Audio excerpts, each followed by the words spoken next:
Now I'm going to turn to the 11 plus test itself. There is no such thing as the common 11 plus. Different schools, or sometimes, as I've said, groups of schools, operate different versions of the test. Now that doesn't mean they're all completely different.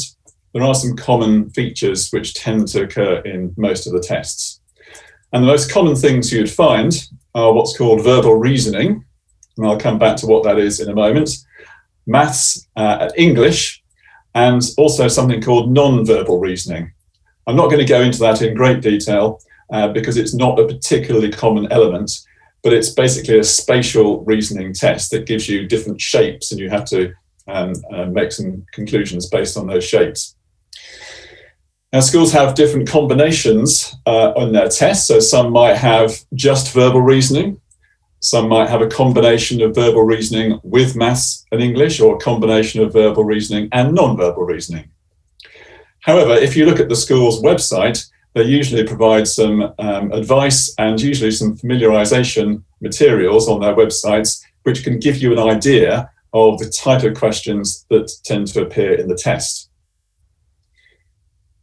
Now, the two companies provide most of the tests for grammar schools in the UK are GL Assessment and CEM, which is now part of the Cambridge Assessment Group, which is a very large company based in Cambridge. And those two companies between them provide grammar schools with almost all the tests that are used.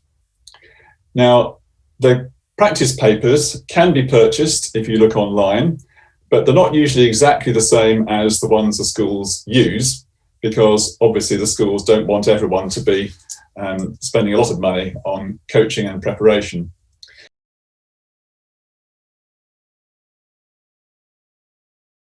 Crown servants in particular, so armed forces and diplomatic service, etc., and they've been refusing to administer those tests outside the UK. So essentially my advice would be no, you have to be in the UK when you're sitting the test. Mm-hmm.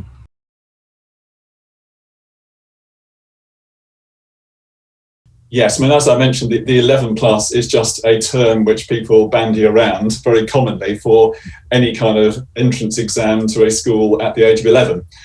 So there is no such thing as the 11 plus in actual fact.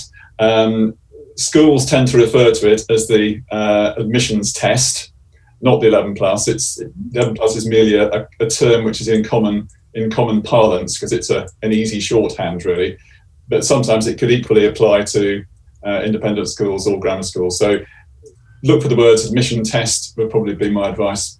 And how similar would those exams be between grammar and independent schools? I mean, very difficult to say. I think independent schools might have more in terms of, grammar schools often rely more on verbal reasoning and less on maths and English. Why is that? Not because they think maths and English is less important, but because of the sheer numbers of applications that they have. So, if you have a school that has several thousand applications, trying to mark English essays, for example, or comprehension is just a task in the space of time that's available is just impossible. So they have to rely on tests which can be marked by optical mark reader in a sort of automated way. And so I'd say independent schools probably would have more in terms of extended writing in their entrance exams, although a few grammar schools do have that as well. Mm-hmm.